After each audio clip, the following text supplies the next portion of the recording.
दोस्तों एक बार फिर से बहुत बहुत स्वागत है आपका मेरे यूट्यूब चैनल सरल इकोनॉमिक्स पे। तो दोस्तों जैसा कि आपको पता है मेरा नाम राकेश है। तो दोस्तों मैं अपने यूट्यूब चैनल सरल इकोनॉमिक्स पे 11-12 के वीडियोस जो इकोनॉमिक्स के वीडियोस हैं वो अपलोड कर रहा हूँ फ़िलहाल। तो दोस्तों आने वाले समय में मैं BA honours economics, BCom honours और पास और यूजीसी नेट की भी कोचिंग आपको प्रोवाइड कराऊंगा, वो भी फ्री ऑफ कॉस्ट होगा। उनके मैं classes, back to back classes और नोट्स प्रोवाइड करवाऊंगा। तो दोस्तों जैसा आपको पता है कि अभी तक मैंने अपने यूट्यूब चैनल सरल इकोनॉमिक्स पे 7 वीडियोस अपलोड कर चुका हूँ, जिसमें से मैंने मैक्रो इकोनॉमिक्स के एग्रीगेट डिमांड और सप्लाई के 3 पार्ट्स अपलोड किए, परफेक्ट कंपटीशन के 2 पार्ट।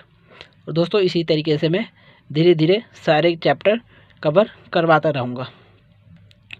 तो दोस्तों मेरे चैनल को ज़्यादा से ज़्यादा सब्सक्राइब करें, लाइक करें, शेयर करें, ताकि ऐसे ही वीडियोस मैं आपके लिए लाता रहूं जो हेल्पफुल साबित हो उन बच्चों के लिए जो कोचिंग अफोर्ड नहीं कर पाते हैं या उनको इकोनॉमिक्स जैसे सब्जेक्ट समझने में दिक्कत हो। तो दोस्तों मुझे कमेंट करें, अगर कुछ भी आपको इकोनॉमिक्स में प्रॉब्लम आ रही है आपके समझने में उनको, तो मुझे आप कमेंट करके पूछ सकते हैं। दोस्तों मैं आपके कमेंट का बिल्कुल रिप्लाई करूंगा और उनको सॉल्व भी करूंगा दोस्तों। तो दोस्तों मैं आपका ज़्यादा समय वेस्ट ना करते हुए ले चलता हूं सीधे अपने आपके टॉपिक पे। तो दोस्तों आज मैं अपलोड जो करने वाला हूं वो aggregate demand and supply and related aggregate 12th class की मैक्रो इकोनॉमिक्स का यूनिट नंबर 3 और चैप्टर नंबर 7 का पार्ट 4 है। तो दोस्तों ये पार्ट में मैं वीडियोस बना रहा हूँ, क्योंकि आपको पता है वीडियोस लेंथी हो जाते हैं तो बच्चे उतना अफोर्ड नहीं करते हैं देखना। इसलिए बच्चों जो ये जो चैप्टर है आपका हाई मार्क्स वेटेज चैप्टर है, और इसमें दोस्तों आपको समझने के लिए बहुत सारी चीज़ें इस चैप्टर में डायग्राम्स है, इसके थ्योरीज़ है, बहुत सारी इसमें बारीकियाँ है इस चैप्टर में। तो इसलिए दोस्तों मैं इस चैप्टर को आपको बड़े एक्सप्लेनेशन से समझा रहा हूँ। तो दोस्तों इसके कुछ 6-7 पार्ट बन सकते हैं दोस्तों, तो मेरे चैनल को कंटिन्यू फॉलो करते रहें। और अगर आपने इसे पिछला वीडियोस नहीं देखा है इस चैप्टर का, तो मेरे प्लेलिस्ट से जाके आप वो चैप्टर या वो वीडियो देख सकते हैं। कोई भी दिक्कत प्रॉब्लम है, नहीं समझ आ रहा है दोस्तों, तो मुझे आप कमेंट करके पूछ सकते हैं। दोस्तों जो मैं पढ़ाता हूँ उन चैप्टरों का मैं पीडीएफ भी अपलोड कर देता हूँ अपने उसी चैनल के डिस्क्रिप्शन लिंक में, तो आप वहाँ से जाके ये इनके पीडीएफ भी डाउनलोड कर सकते हैं दोस्तों। तो दोस्तों इसके बाद हम चलते हैं अपने टॉपिक की तरफ।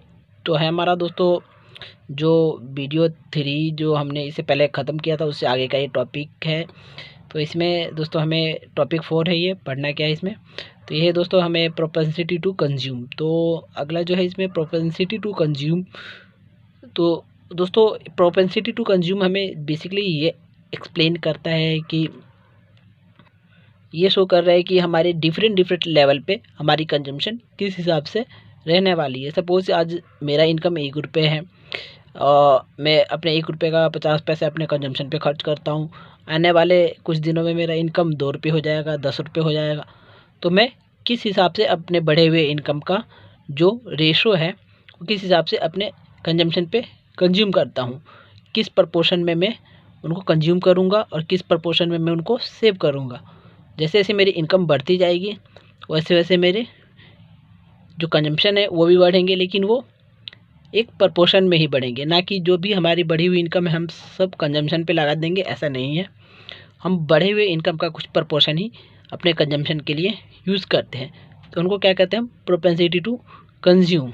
तो ये दोस्तों नीचे एक डेफिनेशन है इसका। Propensity to consume is a very widely use term in the Keynesian theory. तो इस थ्योरी को देने वाले जो इकोनॉमिस्ट थे उनका नाम केन्जियन है, जिसका जिक्र मैंने पिछले वीडियोस में भी किया है। एक बहुत बड़े इकोनॉमिस्ट थे जिन्होंने मैक्रो इकोनॉमिक्स को बहुत सारे पॉलिसीज दिए हैं। इनको एक गॉड ऑफ मैक्रो इकोनॉमिक्स कहा जा सकता है।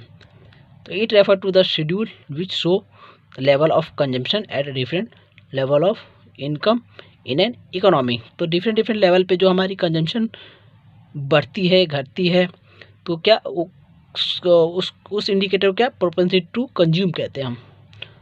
तो दोस्तों इसके देखते हैं, इट हैज़ टू एस्पेक्ट्स। तो इसके क्या एस्पेक्ट्स है, पहला है दोस्तों एवरेज प्रोपेंसिटी टू कंज्यूम, और दूसरा है दोस्तों मार्जिनल प्रोपेंसिटी टू कंज्यूम। तो एवरेज क्या होता है दोस्तों, तो इसमें दोस्तों इसमें एस्पेक्ट क्या है, जो एवरेज प्रोपेंसिटी टू कंज्यूम जो हमारा शो करता है वो एक एग्रीगेट लेवल पे जितना भी हम कंजम्पशन कर रहे हैं तो उसको हम क्या चीज़ है इनकम से डिवाइड कर देंगे। ठीक है दोस्तों, तो जितना भी इनकम जो कंजम्पशन हम करेंगे एग्रीगेट लेवल पे, उनको क्या इनकम से जो भी हम इनकम जनरेट कर रहे हैं उनको इनकम से डिवाइड कर देंगे, तो हमारी क्या आ जाएगी एवरेज प्रोपेंसिटी टू कंज्यूम। और दोस्तों वही है मार्जिनल प्रोपेंसिटी टू कंज्यूम। तो मार्जिनल क्या शो कर रहा है दोस्तों, हमारी एडिशनल। मार्जिनल मतलब हमेशा एडिशनल होता है, जो भी हम न्यू ऐड कर रहे हैं कोई एग्जिस्टिंग चीज़ में। जैसे सपोज़ कि हमारी इनकम 100 रुपये थी, वो बढ़ गई 200 हो गई, और हम कंजम्पशन करते थे पहले 40 रुपये का, 100 में से अब कर रहे हैं 60 रुपये का। तो हमारी बढ़ क्या रहे हैं 100 से 200 के बीच में अगर हम जा रहे हैं तो हमारी 100 रुपये की इनकम बढ़ रही है, और कंजम्पशन कितनी बढ़ रही है दोस्तों 20 रुपये की। तो क्या होगा एक हमारे मार्जिनल। तो मार्जिनल में भी दोस्तों हम ऐसे ही करेंगे, जो मार्जिनल हम कंजम्पशन ऐड करेंगे वो, और जो हम ज़्यादा जो भी इनकम डिफरेंस आएगा एक पीरियड से लेकर दूसरे पीरियड तक, उसे हम डिवाइड कर देंगे, तो हमारा मार्जिनल प्रोपेंसिटी टू कंज्यूम कहलाएगा। दोस्तों ये अच्छे से आप समझ पाएंगे अभी नेक्स्ट में, क्योंकि मैंने एग्जांपल और थ्योरेटिकल दोनों तरीके से इसमें समझाया है आपको। तो चलते हैं नीचे। तो ये दोस्तों फार्मूला है आपका एपीसी। तो दोस्तों ये हमारे पास फार्मूला है एपीसी का, एवरेज प्रोपेंसिटी टू कंज्यूम। इसको हम टोटल कंजम्पशन को डिवाइड करेंगे क्या हमारे टोटल इनकम से, क्योंकि हम एग्रीगेट लेवल मैक्रो की बात कर रहे हैं, तो हम मैक्रो के में हमेशा एग्रीगेट लेवल पे बात करते हैं, ना कि इंडिविजुअल लेवल पे। और जो एमपीसी का फार्मूला है मार्जिनल प्रोपेंसिटी टू कंज्यूम, तो क्या है दोस्तों change in income divided by change in Y. तो चेंज इन इनकम मतलब जो भी हम वन पीरियड से लेके दूसरे पीरियड में जो भी हम कंजम्पशन हमारे ऐड हो रहे हैं, ठीक है, उनका डिफरेंट, और जो भी हमारे वन पीरियड से लेके दूसरे पीरियड में जो भी हमारी इनकम ऐड हो रहे हैं उसका डिफरेंट दोस्तों। ठीक है, तो उसको डिवाइड कर देंगे तो ये हमारा क्या एमपीसी निकल जाएगा यहाँ पे। तो दोस्तों समझते हैं इसको एक छोटे से एग्जांपल से। सपोज हमारी इकोनॉमी है, उसमें जो इनकम है वाई इनकम रिप्रेजेंट कर रहा है हमारे इकोनॉमिक में। तो वाई जो हमारे इज इक्वल टू क्या 100 के, एंड कंजम्पशन क्या है सी इज इक्वल टू 80। तो सपोज़ कि इसमें हमें एपीसी कैलकुलेट करना है, तो एपीसी के लिए हम क्या करेंगे, हमारे जितने कंजम्पशन होंगे उसके से डिवाइड करेंगे इनकम से। तो 0.8 और 80%, जो हमारे 100 रुपये का क्या हम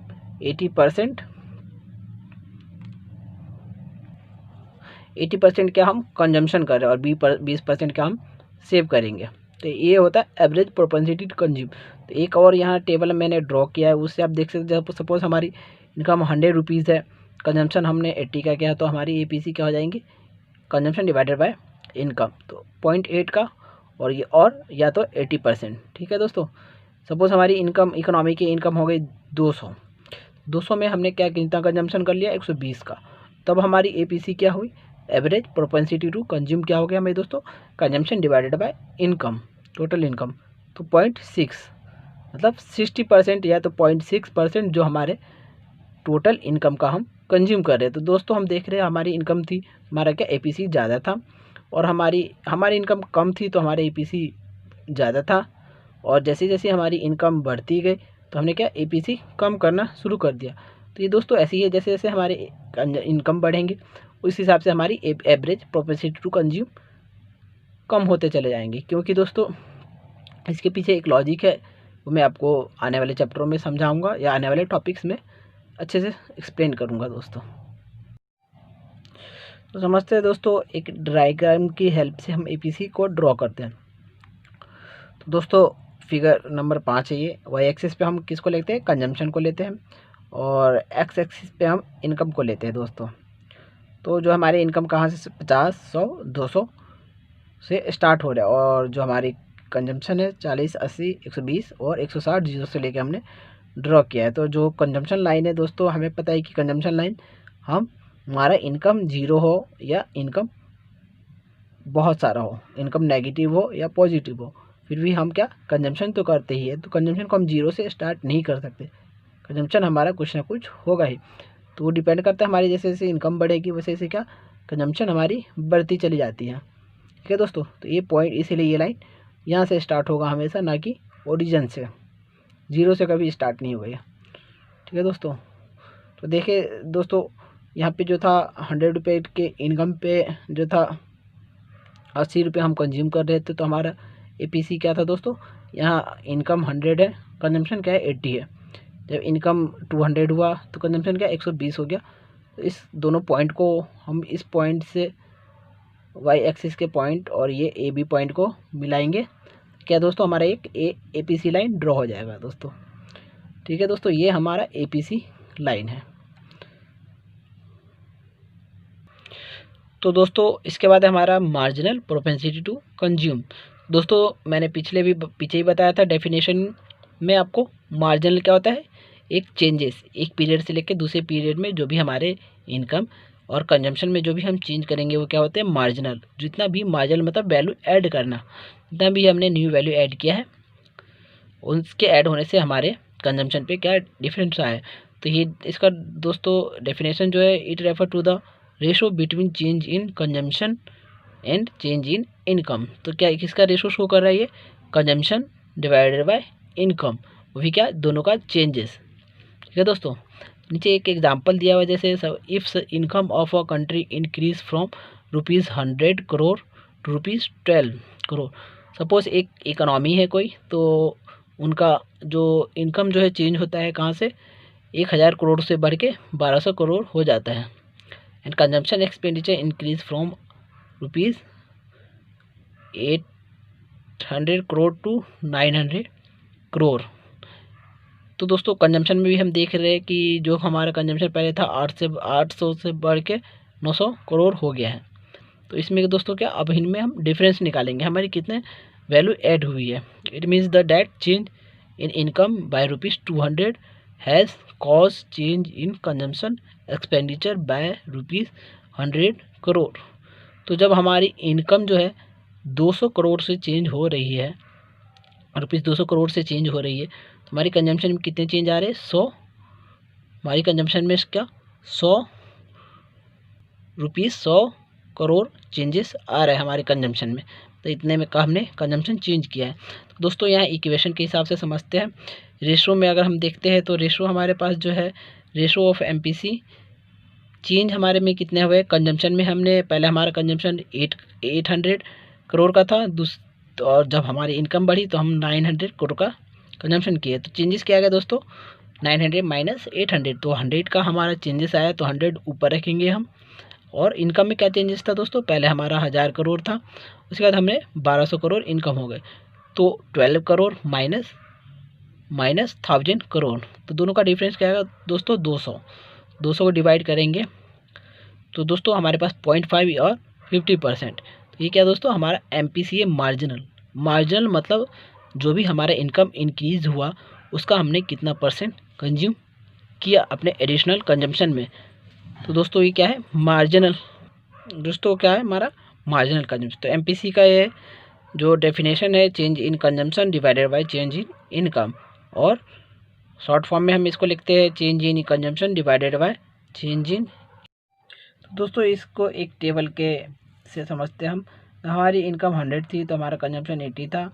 तो यहाँ क्या दोस्तों हमारी जो फर्स्ट स्टेप के लिए हमारी चेंजेस क्या 0 रहेंगे, तो ना हमारे इनकम में काफ़ी वैल्यू कोई ऐड हुआ है और ना ही कहीं कंजम्पशन में वैल्यू ऐड हुआ है। ये इनिशियली लेवल पे हमने 100 और 80 पढ़ा है। तो यहाँ एमपीसी भी जाहिर सी बात है कुछ नहीं होगा 0 होगा। और दूसरे लेवल है स्टेप जब हमारी इनकम इकोनॉमी की बढ़ती है 200 से लेके 200 बढ़ जाती है, जहाँ पे हम कंजम्पशन बढ़ा रहे हैं अपना 120 से। ठीक है, तो दोस्तों यहाँ पे जो चेंज इनकम हुआ है क्या हुआ है हमारे 100 का इनकम चेंज हुआ है, इसमें से हम इसको माइनस कर देंगे तो हमारे क्या चेंज इन इनकम आ जाएगा। यहाँ पे कंजम्पशन कैसे निकालेंगे हम 120 में से 80 को माइनस करेंगे तो ये कंजम्पशन आ जाएगा। एमपीसी निकालने का क्या फार्मूला है change in consumption divided by change in income. तो change in consumption divided by change in income तो 0.4 या 40% चेंजेस हमने किए, हमारे जो वैल्यू ऐड हुए हैं। ठीक है दोस्तों, दूसरे स्टेप की बात करेंगे तो 200 से हमारा इनकम क्या बढ़ के 300 हो जा रहा है, कंजम्पशन 120 से बढ़ के 150 हो जा रहा है। तो दोस्तों यहाँ भी इनकम में कितने चेंजेस आए, 100 के चेंजेस आए ये। और जो कंजम्पशन में क्या चेंजेस है, 150 माइनस 120 करेंगे तो 30 का चेंजेस शो कर रहा है यहाँ पे। तो एमपीसी कैसे निकलेगा, change in consumption divided by change in income 0.3 और 30%। तो दोस्तों एमपीसी को हम एक डायग्राम के थ्रू समझते हैं, डायग्राम एक्सप्लेनेशन करके। दोस्तों हमें जैसा कि पता है हमारा जो कंजम्पशन कर्व है हमेशा 0 से अबव से स्टार्ट होगा। ठीक है दोस्तों, हम ओरिजिन से स्टार्ट नहीं कर सकते, क्योंकि जब हमारी इनकम 0 हो या इनकम ज़्यादा हो तो हमारा कंजम्पशन फिर भी होगा, चाहे हम इनकम करें या ना करें हमारा कंजम्पशन रहता है। इसलिए हम कंजम्पशन को हमेशा ओरिजिन से ना स्टार्ट करके हमेशा ऊपर से स्टार्ट करते हैं। ठीक है दोस्तों, तो दोस्तों पहले पॉइंट पे हमने क्या देखा था, पहले पॉइंट पे देखा था कि जो हमारी इनकम है 100 से चेंज होके 200 पे जब जा रहे हैं तो हमारे कंजम्पशन में क्या 100 रुपये का जब इनकम चेंजेस हो रहा है तो हमारे कंजम्पशन में क्या 40 रुपये का जो है चेंज हो रहा है, हमारा कंजम्पशन जो है 40 रुपये से चेंज हो रहा है। तो दोस्तों यहाँ चेंज इन कंजम्पशन कितने 40, चेंज इन इनकम कितना है दोस्तों 100 रुपये। ठीक है दोस्तों, तो ये एक पॉइंट ये हो गया दोस्तों।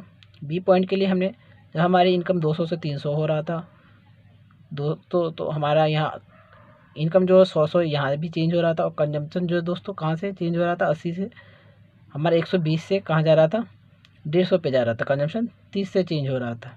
ठीक है दोस्तों, पिछले टेबल में जो मैंने बताया था उसका ये डायग्राम है, तो वहाँ से हमें पॉइंट बी मिला है, सबको एक लाइन से मिला देंगे हम, तो हमारे पास ये क्या है marginal propensity to consume curve आ जाएगा ये दोस्तों। ठीक है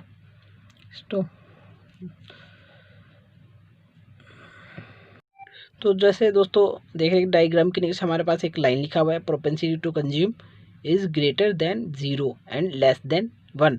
तो दोस्तों इस लाइन का यही मतलब है कि जो भी हमारी बढ़ी हुई इनकम है, ठीक है दोस्तों, तो हम जो इनकम का 1 मतलब क्या होगा दोस्तों, जितना हमारी इनकम बढ़ रही है, ठीक है दोस्तों, तो उसको हम पूरा कंजम्पशन कर जाते हैं तो हमारी प्रोपेंसिटी टू कंज्यूम क्या हो जाएगा दोस्तों 1 हो जाएगा। लेकिन ऐसा नहीं होगा, क्योंकि हम ऑलरेडी पहले से कंजम्पशन कर रहे हैं। तो दोस्तों हम अपने बढ़े हुए इनकम का उतना ही कुछ पार्ट हम कंजम्पशन में यूज़ करेंगे और कुछ पार्ट क्या दोस्तों सेव करेंगे। हम बढ़े हुए इनकम का पूरा पार्ट जो हम कंज्यूम नहीं करते हैं दोस्तों। इसीलिए जो हमारा जो MPC marginal propensity to consume is greater हमेशा 0 से बड़ा होगा और 1 से छोटा होगा, मतलब 1 और 0 और 1 के बीच में हम कंजम्पशन यूनिट अपना रखते हैं। हम 1 कभी नहीं कर सकते, क्योंकि जितना हमारी जो बड़ी इनकम है हम कभी पूरा हम कंजम्पशन में यूज़ नहीं करते, हम सेव भी करते हैं।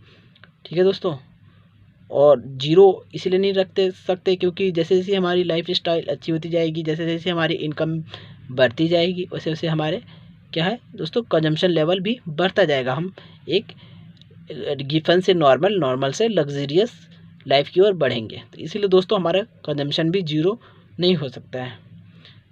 ठीक है दोस्तों, इस लाइन का यही मतलब है। तो दोस्तों बढ़ते हम नेक्स्ट टॉपिक की तरफ। तो यह है प्रोपेंसिटी टू सेव। तो जिस तरीके से दोस्तों हमने कंज्यूम पढ़ा था प्रोपेंसिटी टू कंज्यूम, तो इसी तरीके से दोस्तों हमारा सेव है। कंज्यूम मतलब कंजम्पशन करना और सेव मतलब सेव करना, बचाना। तो हमारे इनकम के 2 पार्ट होते हैं, income Y is equal to C plus S. S मतलब सेव करना, सी मतलब कंज्यूम करना। तो जो पार्ट हम कंज्यूम के बाद जो हमारे पास जो कि कुछ बचता है वो हम क्या सेव करते हैं। तो दोस्तों ये भी हमारे 2 टाइप्स होते हैं, एवरेज और मार्जिनल। तो दोस्तों इसका डेफिनेशन है propensity to save may be defined as a schedule showing amount that will be saved at different level of income. तो वो उस अमाउंट को शो करता है जो हमारे डिफरेंट लेवल पे, हमारे डिफरेंट इनकम लेवल पे जो भी हम कंज्यूम करने के बाद सेव करते हैं। जो भी हम 100 सपोज़ कि हमारा इनकम 100 रुपये है, तो 100 रुपये में से हमने 80 रुपये अपने कंजम्पशन पे खर्च कर दिया, तो हमारे पास बचा दोस्तों कितना 20 रुपये। तो वो हम सेव किए, तो वो हमारे एक सेव एग्रीगेट लेवल पे कितना हो रहा है, तो वो शो कर रहा है हमारा प्रोपेंसिटी टू सेव, कितना हमने सेव किया। तो दोस्तों इसके भी दो पार्ट्स होते हैं, average propensity to save APS जिसको हम कहते हैं, और मार्जिनल प्रोपेंसिटी टू सेव जिसको MPS कहते हैं। तो APS का जो फार्मूला है saving divided by income, total saving divided by total income, क्योंकि हम एग्रीगेट लेवल पे बात कर रहे हैं, मतलब होल इकोनॉमी के बारे में बात कर रहे हैं। और मार्जिनल का क्या है दोस्तों, change in saving change in income. तो जो भी चेंज हमारा सेविंग में होगा, जो भी हमारे इनकम बढ़ने से जो भी हमारे जिस तरीके से हमारे कंजम्पशन में चेंज होता है उसी तरीके से हमारे सेविंग में चेंजेस आते हैं। और दोस्तों जिस तरीके से हमारे इनकम में चेंज होते हैं वो तो सेम रहेगा इनकम, हमें क्या यहाँ डिफरेंस लेना है सिर्फ कंजम्पशन सेविंग का। सेविंग हम कितना कर रहे हैं, कंजम्पशन के बाद जो भी हमारे पास बच रहे हैं वो कितना बच रहा है, तो उसके चेंजेस लेने हैं। ठीक है दोस्तों, इसको हम MPC से डिफाइन करते हैं। तो दोस्तों यहाँ पे हमारे पास डेफिनेशन है APS का। APS मतलब एवरेज प्रोपेंसिटी टू सेव। तो इसका डेफिनेशन क्या है दोस्तों, average propensity to save is the ratio between total saving and total income. तो क्या शो कर रहा है ये दोस्तों, हमारे एग्रीगेट लेवल पे जो एक होल इकोनॉमिक लेवल पे क्या टोटल सेविंग डिवाइड किससे करना है, टोटल हमारे इनकम से।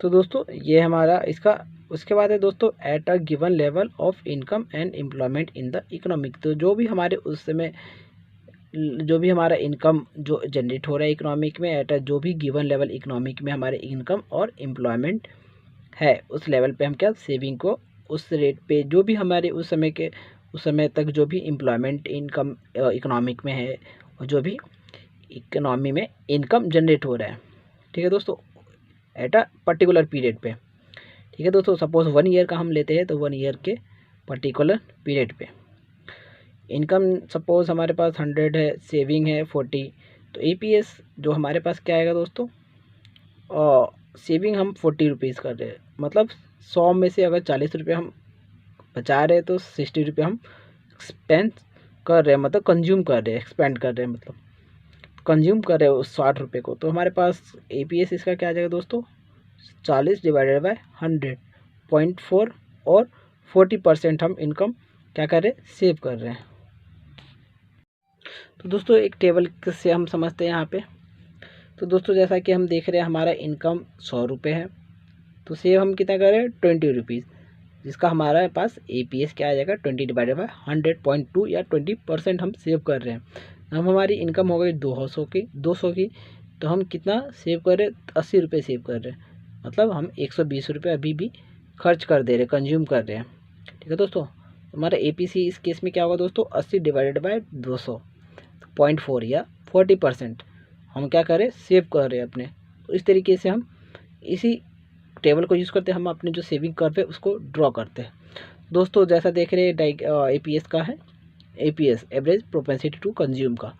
तो वाई एक्सिस पे हमारे इनकम है और सेविंग को हमने लिया है, और एक्स एक्सिस पे हमने क्या लिया है, इनकम को लिया है दोस्तों।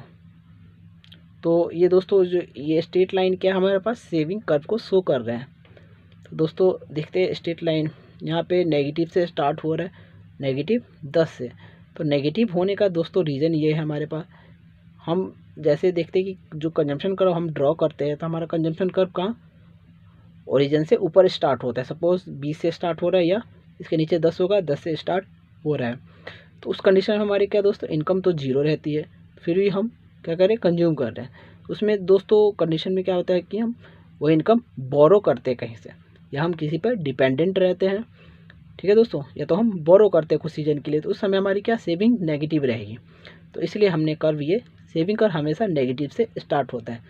जैसे जैसे हमारी इनकम बढ़ेगी सेविंग कर्व क्या हमारे बढ़ते चले जाएंगे और ये पॉजिटिव लेवल में से ऊपर चला जाएगा दोस्तों। ठीक है, इसलिए हमारे सेविंग कर्व नेगेटिव से स्टार्ट होते हैं। तो यहाँ देखते हैं जैसे नेगेटिव से हमारा स्टार्ट हुआ था, -10 से 50 तक। तो दोस्तों हमारा 50 मतलब पे ये हमारा है, मतलब दोस्तों क्या जितना हम कंज्यूम कर रहे हैं उतना, जितना हम इनकम कर रहे हैं उतना क्या कंज्यूम कर जा रहे हैं। ठीक है दोस्तों, तो यहाँ पे सेविंग क्या है हमारे पास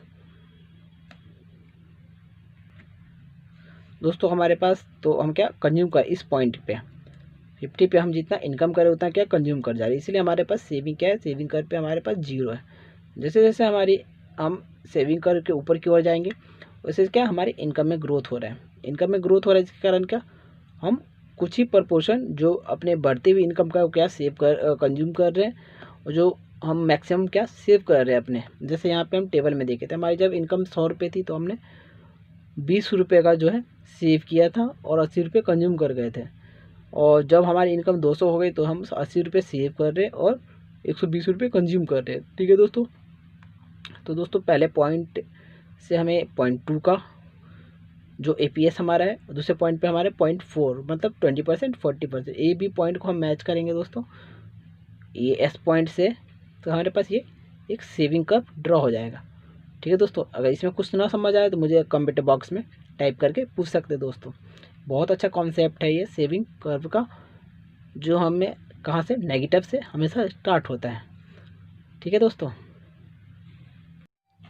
तो दोस्तों एक एग्जांपल से यहाँ हम समझते हैं इसको।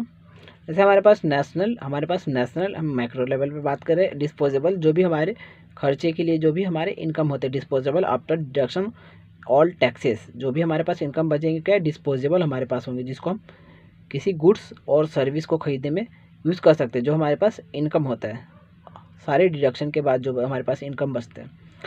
तो दोस्तों ये है डिस्पोजेबल इनकम। तो डिस्पोजेबल इनकम हमारे पास कितना है दोस्तों 1000 रुपये। एंड कंजम्पशन इसमें हम कितना कर रहे हैं दोस्तों 750 का हम जो इनकम का कंजम्पशन कर जा रहे हैं। ठीक है दोस्तों। तो हमें क्या इसमें फाइंड APS करना है, एवरेज प्रोपेंसिटी टू कंज्यूम करना है। तो दोस्तों पहले हम इसके लिए क्या करेंगे, हमें पता है कि दोस्तों वाई होता है हमारा नेशनल इनकम, तो हमारे इज इक्वल टू क्या होता है सेविंग प्लस कंजम्पशन होता है दोस्तों। तो कंजम्पशन हमारे पास नेशनल इनकम पता है, हमारे पास कंजम्पशन पता है, निकालना क्या है सेविंग। तो वाई की जगह हम 1000 पुट करेंगे, इज इक्वल टू कंजम्पशन की जगह 750 पुट करेंगे, और प्लस में हम क्या सेविंग निकालेंगे। तो सेविंग के लिए हम 750 को उधर ले जाएंगे, तो माइनस करेंगे 1000 से, तो हमारे पास क्या 250 बचा। तो सेविंग हमारे पास क्या होगा दोस्तों एस इज इक्वल टू 250। तो 250 रुपये हमारे पास क्या सेविंग्स आ गए। तो APS को हम कैलकुलेट कैसे करते हैं दोस्तों, जो भी हमारे पास सेविंग होती है उसको किससे डिवाइड करते हैं हमारे इनकम से, डिस्पोजेबल इनकम से। ठीक है दोस्तों। तो सेविंग हमारे पास 250 के और इनकम कितने हैं दोस्तों 1000 की, तो क्या 25% या 0.25% हम क्या कर रहे हैं अपने इनकम का सेव कर रहे हैं दोस्तों। तो दोस्तों ये था पूरा explanation average propensity to consume का दोस्तों इसमें जो आज मैंने समझाया इस वीडियो में, जो कुछ भी ना समझ आया इसमें, तो दोस्तों मुझे कमेंट में टाइप करें, मुझे व्हाट्सअप भी कर सकते हैं। मेरा फ़ोन नंबर जो डिस्क्रिप्शन में, व्हाट्सअप नंबर कॉलिंग नंबर दोनों मैंने डिस्क्रिप्शन बॉक्स में दे रखा है, आप वहाँ से जाके मुझे कॉल या व्हाट्सअप या ऐड करके मैसेज कर सकते हैं दोस्तों। ठीक है दोस्तों।